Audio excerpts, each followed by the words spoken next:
The next part of Destination Hyperborea is back to training, specifically sleep training. I got to get comfortable on my back on that cot, and so I'm hiking starting tomorrow from Atlanta all the way up to Stanley. This route here is 50 miles long, so I'm not exactly sure how long I'm going to take. I'm going to try to take it slow so that I can focus on foraging, filming, and one of the critical pieces of gear that I was missing is the Neo Air X Therm Max sleeping pad from Thermarest. It has this is the one with the 6.9 R value, which just means that it's a great heat layer between you and the ground. So this is essentially the air mattress, and that is sitting on top of a lightweight cot. The one I went with is this one, 5 inches off the ground. The nice thing about this one is it only weighs 2 pounds and 12 ounces.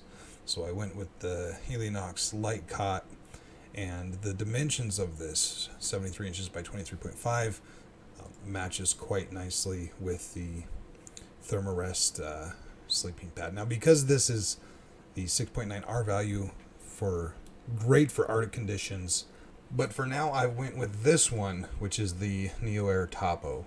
So it's just this one has a 2.3 R value, so it's 3-season camping. This is going to be good for here in Idaho and anytime until I go back into the Arctic conditions. Now I got to get used to sleeping on that cot and staying on my back without moving all night long, without turning to my side.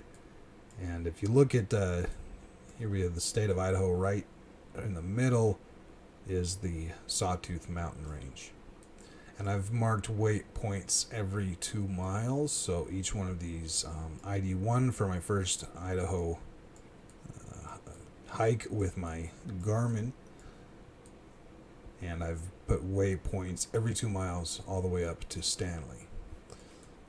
So this is going to be some beautiful scenery, and I have a new gimbal for my GoPro thanks to Sonic Tree Studios, who sent that over. So for this hike and this area, they'll get some smooth video, and don't know how long, but for the next little while, if I only go 2 miles a day, it'll take me 24 days or 25 days. It's 25 days till Stanley, and I don't know if I can go that slow, but I'm going to try so I can learn as much as I can and get used to sleeping on that cot. Now, of course, I'm going to have my Garmin, and you'll be able to use this website to see where I'm at, and once a day I'll be sending location updates from my camp as I'm out here in the Sawtooth Wilderness. Now, what this area looks like, we can get an idea. I've hiked up here before in the spring and summer, so I'm familiar with this area, and it feels like home to me. So this is a great place for me to be training. But Redfish Lake is right here. I won't be going to Redfish Lake. Of course, I'm passing by it, but we can take a look at the Redfish Lake webcam. And this is from today, 3/26. Let me just do a refresh, and you can get an idea of the why it's called the Sawtooth Mountains and the type of terrain I'm going to be in. I don't know yet if I'm taking my skis or snowshoes or just my boots. It's underneath of the trees, the snow's disappearing, but this is the terrain that I'm heading into. And bears are coming out of hibernation. When I finally get to town, this is where I'll be at. So this is the type of terrain, of course, again, that I'm going to have.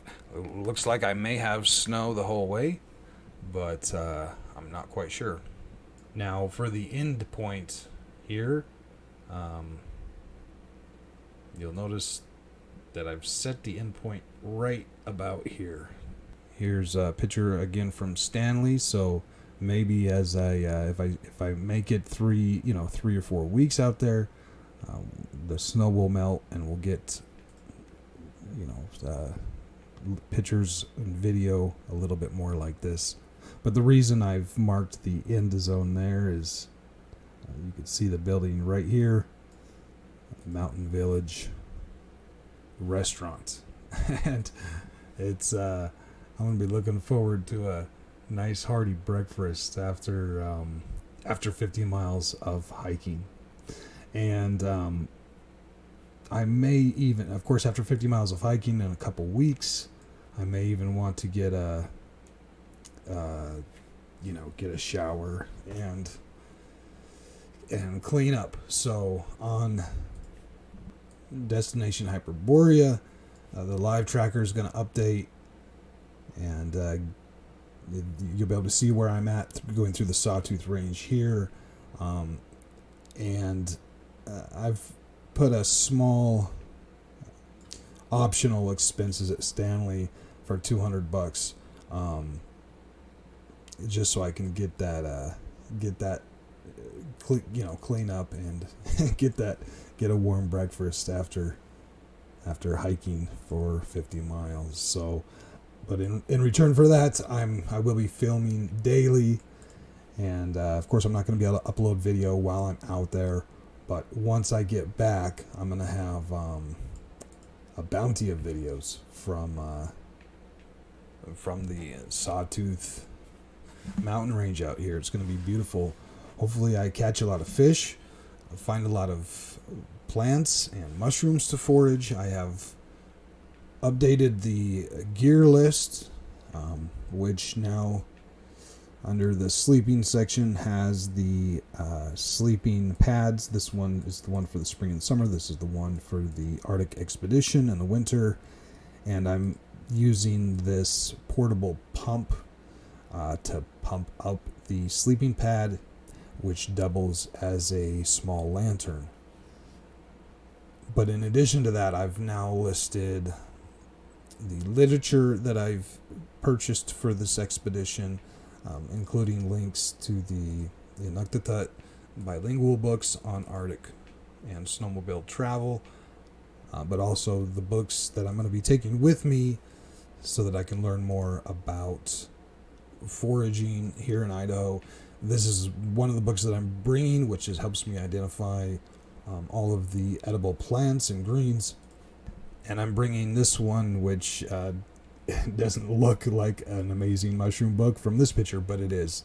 This is an excellent book for mushroom identification. So hopefully while I'm out here, I can survive off of fishing, foraging, and get some incredible film for you guys. And like I said, I hope I run into bears, because I would love to have some real interactions with bears in the wilderness, especially starting off with black and brown bears, because if I'm up in the Arctic and I encounter some polar bears or grizzly bears, then it would be nice to have had some interactions with some less lethal bears. So I'm hoping I can film some incredible wildlife, and if not, there will be some amazing landscape and hiking, and it will be smooth with that new GoPro Hero 7 and the gimbal stabilizer that Sonic Tree Studio sent over. So thank you for that, Sonic Tree Studio. And my next update will be in a couple weeks, maybe a month from, and I'll start uploading all my video that I have from the Sawtooth Mountains. Once I'm comfortable sleeping on my back and I can breathe straight up out of that bivy bag, I'm going back to Canada. So first is cot training and get comfortable sleeping on my back right here on this wonderful sit bed. It's very comfortable, so it shouldn't take long, and then I'm back in Canada and we're getting to the North Pole. I'll see you guys very soon.